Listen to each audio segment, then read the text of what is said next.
Our final video for operations with integers is multiplying and dividing with integers. We're combining this video because the rules are the same here. So when we're multiplying or dividing, again we go to look to the signs, positives and negatives. If they are the same, the answer is positive. So if you have a positive times a positive, it's going to be positive. And if you have a negative times a negative, it's going to be positive. Okay? If your signs are different, your answer is negative. So if you have a positive times a negative, it's going to be negative. And if you have a negative times a positive, it's going to be negative.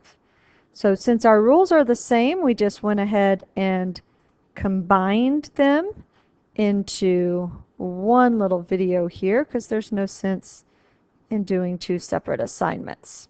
Okay, so I'm going to go multiplication, division, multiplication, division, multiplication, division. That way we're going straight down. So 2 times negative 2. It's multiplication. So I'm going to multiply. 2 times 2 is 4. Signs are the same, so it's positive. Negative times a negative is positive.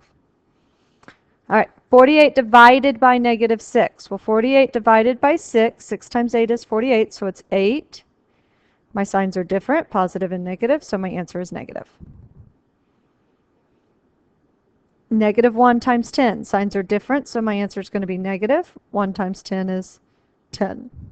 These are the rules that everybody remembers. The problem is when you're adding and subtracting, you try and use these rules. These rules only work for multiplying and dividing. They're the easy rules, only work for multiplying and dividing. All right, negative 12 divided by negative 3. Both are negative, so my answer is going to be positive. 12 divided by 3 is 4. 8 times 7, that one's it's positive. We've been doing that since, what, 3rd grade?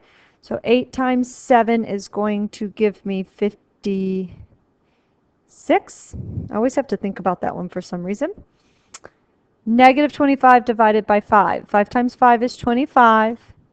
Signs are different, so negative 5. 2 times negative 2. This time I've got 2 times 2, which is still 4. Signs are different, so my answer is negative. Okay, negative 300 divided by negative 20. First, go ahead and decide that that's going to be positive. And again, I didn't use the little division sign this time. Instead, I used the fraction, but remember, a fraction is just a division problem, so that doesn't scare me. And I know those are big numbers, but watch what I can do. I can actually divide top and bottom by 10, which takes off one of those zeros. And now it's 30 divided by 2, which isn't bad. That's just 15. 2 more examples. Negative 4 times negative 10. Signs are the same, so it's positive. 4 times 10 is 40.